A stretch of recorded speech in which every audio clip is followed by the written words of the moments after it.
So it's just been noted by one of the OG DCEU suits, Oliva, who also assisted in the film Man of Steel back in 2013, dropped some major nukes on X today. He quotes, "Man of Steel's Superman is a plain brawler because Clark is just a regular guy with no training. Eventually, I will see Batman training him post-Justice League, so he'll be pretty scary by the time he confronts Darkseid." Keep in mind, after post-Snyderverse Justice League, we would have seen Affleck's Batman putting Clark through rigorous hand-to-hand combat training. Keep in mind, this interpretation of Bruce hasn't trained anyone since Robin for the past 20 years. You can see this version of Robin is built like a straight-up unit, fully under Bruce's tutelage. We can only imagine how vicious this version of Robin was. Just imagine Affleck's Batman putting Cavill's Superman through similar training, now learning Batman's fighting styles. Cal would have been a problem. Not to mention, this is also comic accurate due to the fact that it's also mentioned in the comics that Clark received a lot of training from Batman.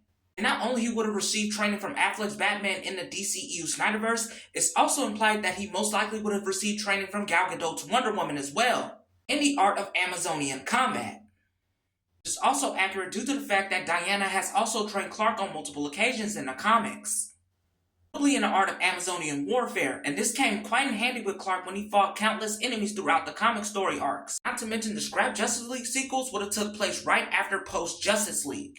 That means Justice League 2 would have mostly focused on the Nightmare timeline, with Batman's insurgency taking on Nightmare's Superman, which we saw in the ending of the Snyder Cut.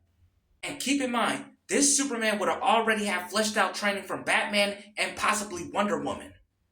In other words, he would have beat the brakes off of Batman's entire team. He would have been influenced by the anti-life equation. Keep in mind, Justice League 3, we would have seen a fleshed out trained Superman take on Darkseid. Just imagine seeing a fully trained Man of Steel taking on Darkseid with Krav Maga and Muay Thai moves. That would be pretty terrifying. Not to mention Zack Snyder's action team, especially with the fight sequences and the visuals, would have been insanely stellar. After reading this, Warner Bros. Definitely fumbled on a missed opportunity to continue on with the Justice League sequels, as well as this universe to lead on to a proper reboot with a proper Flashpoint storyline. If you want to see the Snyderverse versions of both Batman and Wonder Woman training Superman? Comment below.